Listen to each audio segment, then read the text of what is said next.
Bienvenidos. Hoy aprenderemos sobre las proteínas. Las proteínas son compuestos muy abundantes en los organismos vivos. Hay millones y millones de estas moléculas en cada célula. Eso se explica porque cumplen con muchas funciones. Podríamos decir que son las estructuras más versátiles. También debemos decir que el 100% de las proteínas que tienen actividad biológica se sintetizan en las mismas células por órdenes del código genético. Químicamente, las proteínas son polímeros o cadenas de aminoácidos. Son estructuras lineales, aunque determinadas características permiten la formación de estructuras tridimensionales en las proteínas, cosa que ya valoraremos adecuadamente. La cadena de aminoácidos puede incluir cualquiera de los 22 aminoácidos proteicos que valoramos anteriormente, aunque el orden y número de estos no es al azar. Depende de la expresión del ADN, la información contenida en los ácidos nucleicos, que se transcribe a ARN y luego se traduce en proteínas. Cada proteína debe tener una secuencia y número específico de aminoácidos. Por esta razón, los cambios y errores en el ADN afectan la fisiología de un organismo, porque ciertas proteínas dejan de producirse o se fabrican mal. Los aminoácidos se unen por enlaces peptídicos, algo de lo que ya hablamos antes como una reacción entre los grupos carboxilo y amina de los aminoácidos, formando el enlace amida. Estas uniones son ilimitadas. Cuando un aminoácido se enlaza a otro, siempre hay un extremo amina y un extremo carboxilo que puede seguir reaccionando y uniendo aminoácidos, haciendo las cadenas más largas. Las proteínas se agrupan bajo dos criterios, ambos importantes. El primero, por el ordenamiento de la cadena, que incide en su solubilidad en medio acuoso. Distinguimos proteínas fibrosas o insolubles en agua. ¿Cómo pueden ser insolubles en agua si están formadas por aminoácidos? Y los aminoácidos ya sabemos son polares. Si bien esto que acabo de decir es cierto, debemos recordar que los aminoácidos tienen una cadena lateral R, que puede tener naturaleza polar o apolar. En las proteínas fibrosas encontramos concentraciones importantes de aminoácidos no polares que se ubican en posiciones estratégicas apuntando hacia afuera de la molécula. La unión de muchos aminoácidos con esas cadenas laterales hace que la molécula entera sea insoluble en agua. Estas proteínas se asocian a funciones estructurales en la bioquímica de los seres vivos. Las proteínas globulares son solubles en agua, porque los aminoácidos no polares se agrupan generalmente en el núcleo de la estructura, y los aminoácidos polares se posicionan en la cara externa de la proteína. Las proteínas globulares se asocian a funciones metabólicas, enzimas, entre otros. Los nombres se relacionan a su forma. Las proteínas fibrosas suelen ser estructuras alargadas, mientras las globulares esféricas. También se clasifican por composición química, es decir, de qué están formadas. Bueno, todas son cadenas de aminoácidos, pero cuando en la estructura proteica encontramos solo aminoácidos, estas estructuras son holoproteínas o proteínas simples. Cuando cuenta con grupos químicos diferentes a aminoácidos, siempre tendrá la cadena de aminoácidos base. Se les llama heteroproteínas o proteínas conjugadas. Una proteína conjugada no tiene actividad biológica mientras sus componentes no estén completos. Esto es algo importante a remarcar. A los grupos químicos orgánicos no aminosídicos que se unen a la proteína se les llama grupos prostéticos. Estas unidades están enlazadas covalentemente a la cadena de aminoácidos y según el grupo pueden ser ácidos nucleicos, nucleoproteínas, glicéridos o colesterol, lipoproteínas, carbohidratos, glucoproteínas, grupos fosfato o ácido fosfórico, fosfoproteínas, grupos cromóforos, sustancias coloradas con metales, cromoproteínas, iones metálicos, metaloproteínas, hierro o grupo hemo, el ferroprotoporfirina, hemoproteínas, o también flavín nucleótido, las flavoproteínas, entre otras. Como señalamos anteriormente, las proteínas conjugadas tienen actividad biológica cuando están unidas al grupo prostético. Mientras eso no ocurra, la estructura carece de funcionalidad, aunque es una especie de protoproteínas, es hasta cierto punto inútil.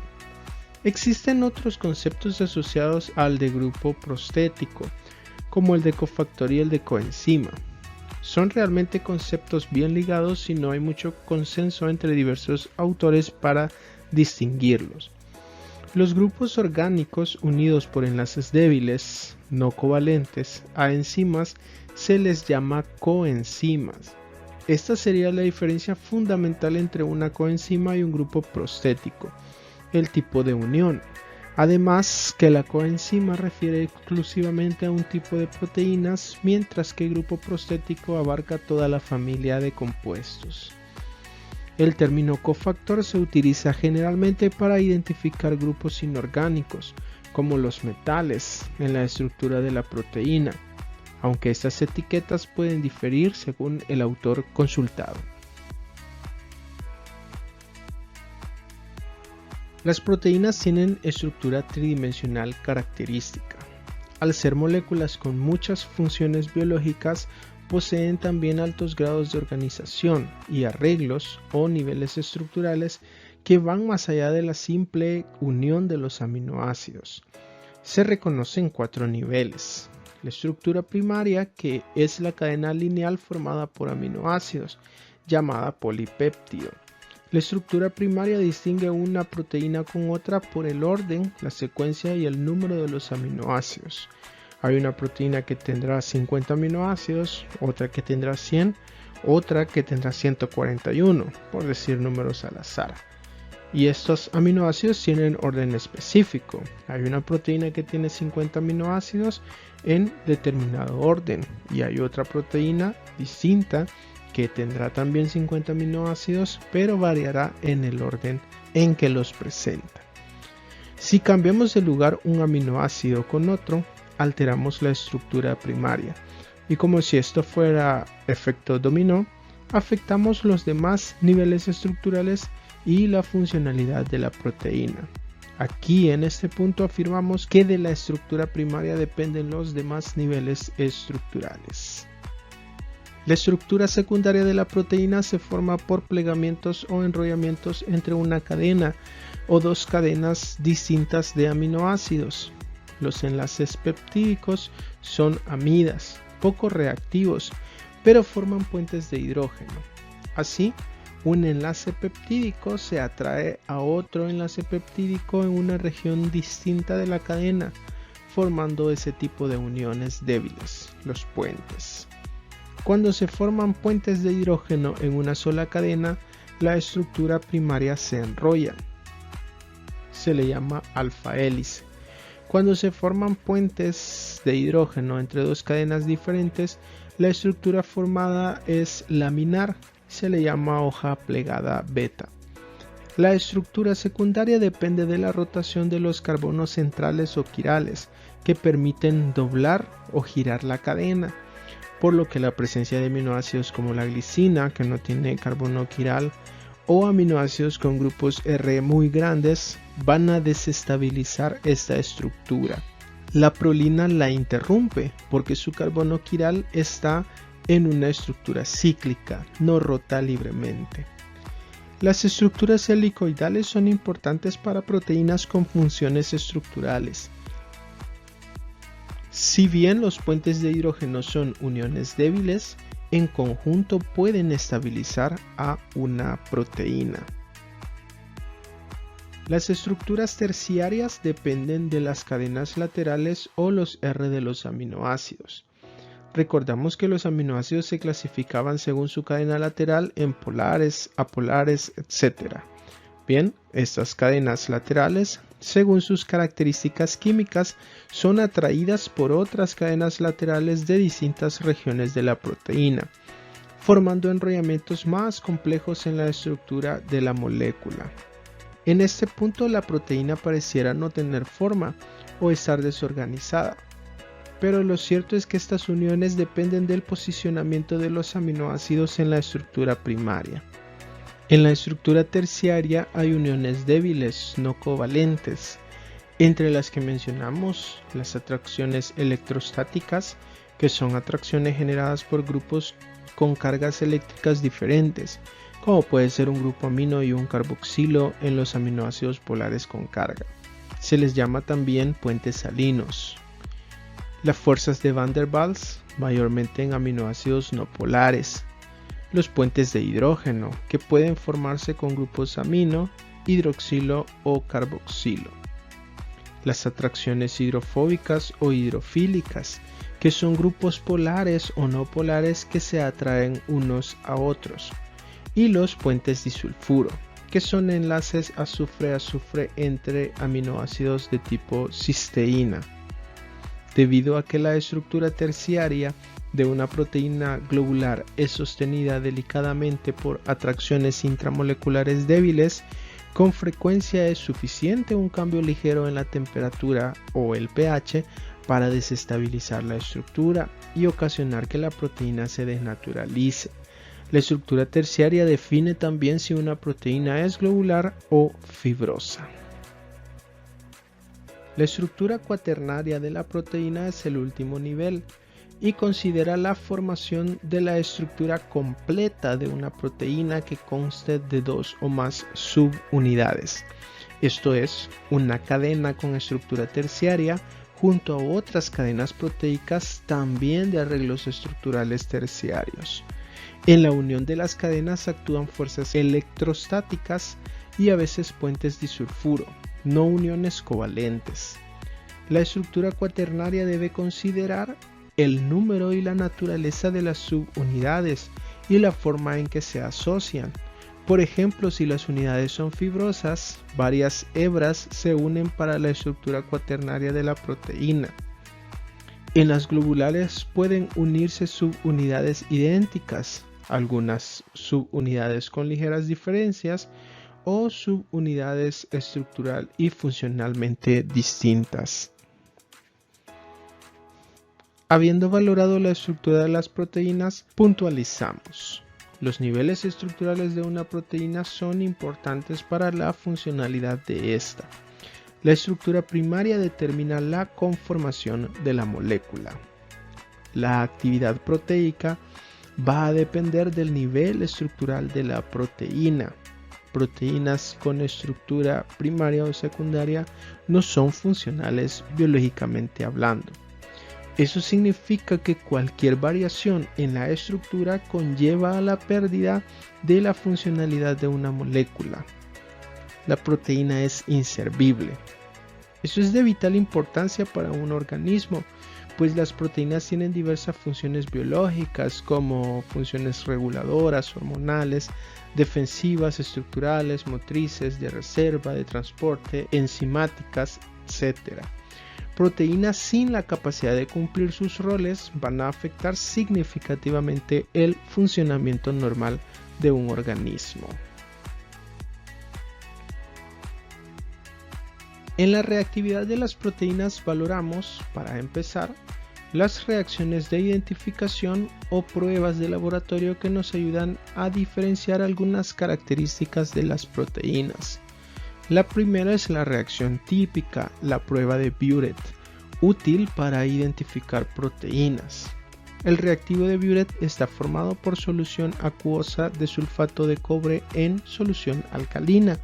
El cobre forma iones complejos entre los enlaces peptídicos, con el par de electrones no compartidos del nitrógeno.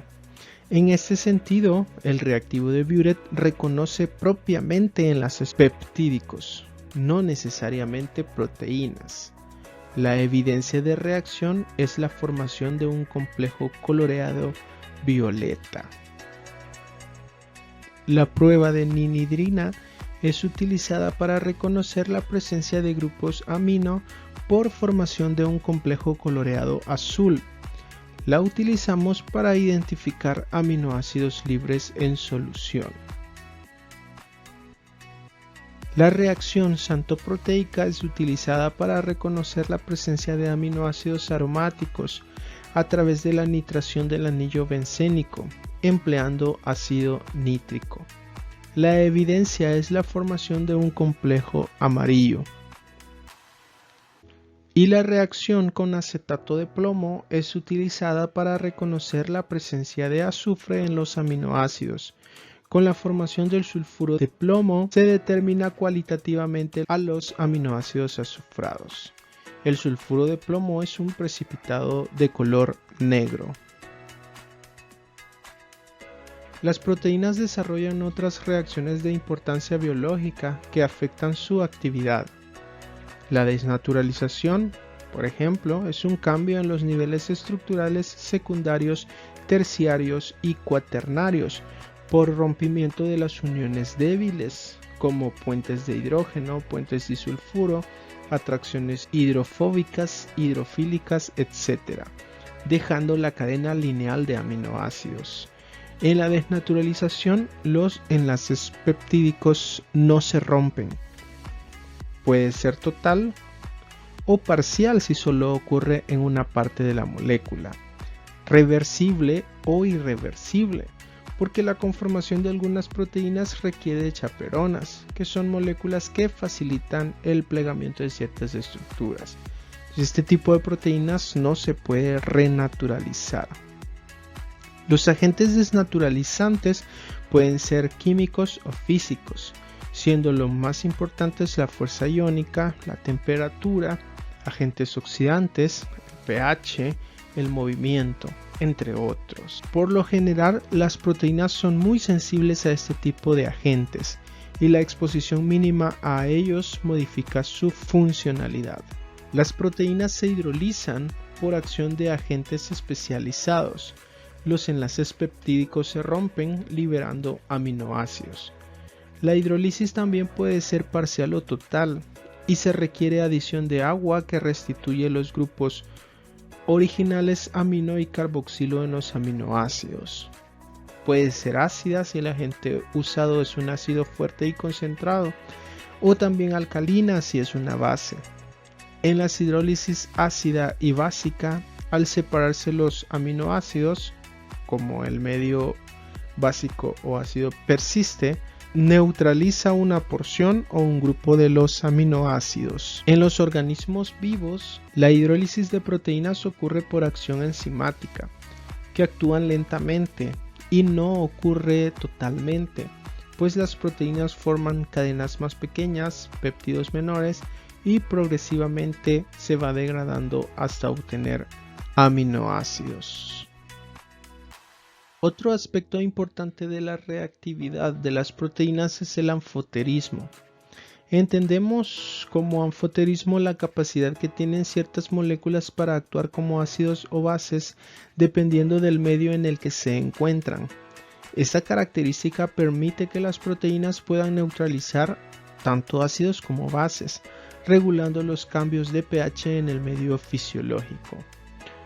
Como todas las proteínas están formadas por aminoácidos, las terminaciones amino y carboxilo pueden desarrollar ese papel. Las proteínas constituyen sistemas buffer o reguladores del pH en la sangre, específicamente la hemoglobina. Poseen un grupo carboxilo donador de hidrógenos. Las proteínas contienen también grupos amina que aceptan protones, pudiendo neutralizar pHs ácidos o básicos. Como una aproximación muy gruesa, se le puede tratar a la hemoglobina como un ácido monoprótico de la forma HHB. Ciertamente el anfoterismo es una característica propia de los aminoácidos, pero al estar las proteínas conformadas por esos aminoácidos, esa característica también se atribuye a las moléculas proteicas.